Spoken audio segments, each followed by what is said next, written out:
നമ്മളെല്ലാവരും ഒരിക്കലെങ്കിലും ഒരാളെ പൂർണ്ണമായി വിശ്വസിച്ചിട്ടുണ്ടായിരിക്കും. അവരോട് സ്വപ്നങ്ങളെക്കുറിച്ചും ഭയങ്ങളെക്കുറിച്ചും എന്തിന് നമ്മുടെ ഇൻസെക്യൂരിറ്റീസിനെ കുറിച്ച് വരെ നമ്മൾ ഡിസ്കസ് ചെയ്തിട്ടുണ്ടായിരിക്കും.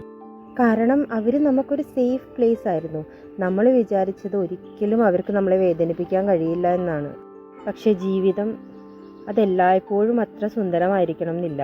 നമ്മൾ ഏറ്റവും വിശ്വസിച്ചിരുന്ന ആൾ നമ്മളെക്കുറിച്ച് മറ്റൊരാളോട് അടക്കം പറയുന്ന ദിവസം, അത് നമ്മൾ അറിയുന്ന ദിവസം, ഒരു വാക്കോ ഒരു മെസ്സേജോ അത് മതി നമ്മൾ തകർന്നു പോകാൻ.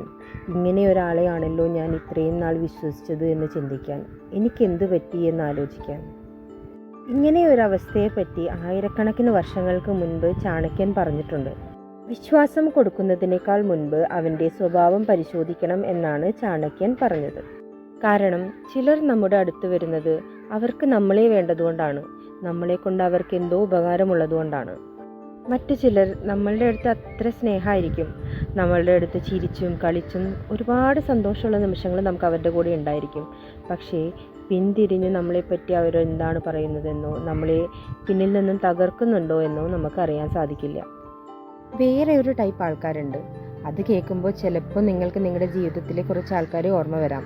അവർക്ക് നമ്മളോട് നല്ല സ്നേഹമായിരിക്കാം, പക്ഷേ നമ്മൾ ഉയരുന്നതോ അവരെക്കാൾ മുന്നേറുന്നതോ അവർക്ക് ഒരിക്കലും സഹിക്കാൻ കഴിയില്ല.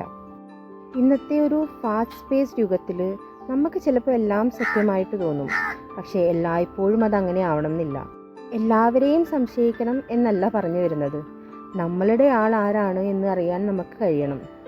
കാരണം ശരിയായ ആളുകൾ ജീവിതത്തിൽ വരുമ്പോൾ നമ്മുടെ ജീവിതം ഉയരും, എന്നാൽ തെറ്റായ ആളുകൾ വരുമ്പോൾ അത് തകരുകയും ചെയ്യും.